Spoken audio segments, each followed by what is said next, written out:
Okay, so what do you do with JDM then? Man, it's tough because, as long as I made the statement earlier, he'll never be champ again. That is, he'll never be champ again if Islam is the champion, right? If Islam retires, if he moves up, then it's a wide open weight class. But the gap between the two of them is just so wide. Like he had no success in 25 minutes. JDM, I have two options written down. One, give him Sean Brady. Right, give him Sean Brady. It's almost a carbon copy of the Bilal Muhammad fight. Or if Ian Gary loses this weekend or next weekend, if Ian Gary loses, that could be a really fun matchup. So I actually took the other way. I went with Michael Morales. The reason why I went with Michael Morales, because you're using Usman in the main event, or you're No, using Usman for Islam? I went with Michael Morales because Michael Morales, I want to see a little bit of his wrestling, but I think him and JDM will stand and trade.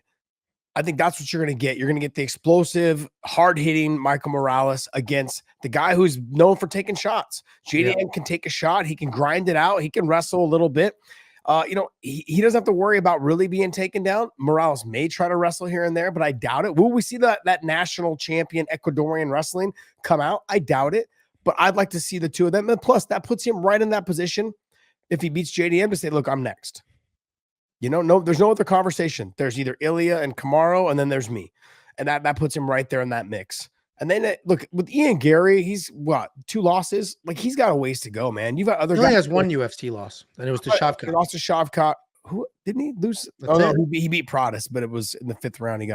He almost got finished in the 5th. He got vandalized in that 5th round.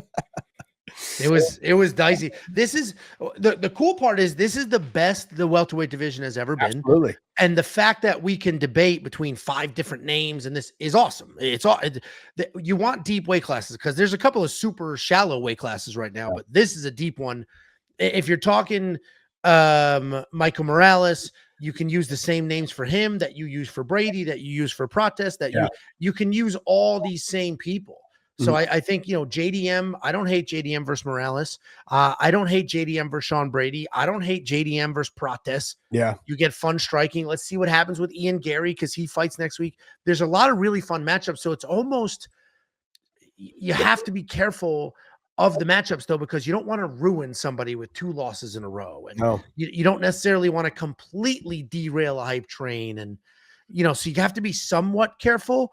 But I wouldn't mind. JDM is a likable guy. His fight style is pretty exciting for the most part. He did go to a split decision with who the hell that guy was on short notice, and then again to Kevin Holland. So he might not be who we thought he was, and he might have just had an unbelievable performance against Bilal Muhammad. But let's find out. I don't hate the Morales matchup. I said Morales should go either get the title fight or Ian Gary if Ian Gary wins or Protest if Ian Gary leapfrogs and gets a title shot. Got it. What happens if Bilal wins, though? I think feel like we're overlooking Bilal. I don't think you and do what? He's not going to fight Islam. No, he's not going to fight Islam. But do you match him up then against someone like a Michael Morales, or do you match him up against JDM again and see if he can have? I don't want to see him versus JDM again. You said yes. What's that? What about Bilal and Protest? I want to see. Here's the thing, matchmaker Ange. I want Protest to keep winning.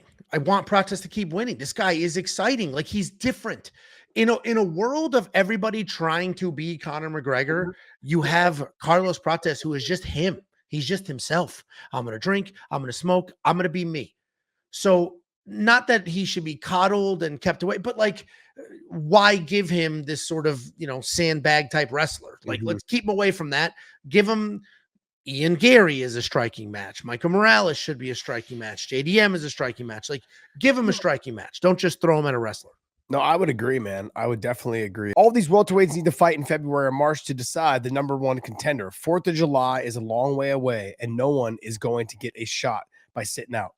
Agree 100%. I mean, Sean Brady will probably end up trying to fight again before then, so he could try to still make it onto the card, which I don't think he'll make it onto the White House card after that. No. But there are some really good fights. This, to me, right now, it has all the young fighters kind of making their run, and the older fighters are now finally starting to fall off a little bit. And it's an exciting time in the welterweight division. The bantamweight division to me is equally as good. It's just we've seen these guys make their run already. The Sean O'Malley is now they've all lost. Yeah, I know, but it's not that the hype is gone. It's just that we've seen him fight enough. Like, okay, look, we've seen him fight. There's no excitement to it anymore. Like we've seen Umar fight, we've seen Sean O'Malley fight, we've seen these guys fight. Like we've seen them fight enough. Like Michael Morales, you and I both going to sit here and agree and go, there's not a big enough sample size yet to say that he's ready for that title shot. I mean, he had a great performance, a very dominant performance last night, but I think he needs one more before he gets a title shot. Probably, because I agree, because he also doesn't, like, that was a dominant win over, like, the number 2 guy. And we can't just ignore what Dana, and Dana goes back on his word all the time, but he said the winner of that fight gets the next title shot. He said it in plain English. So that is what is supposed to happen, at least according to Dana, but we all know things change constantly. Yeah, absolutely.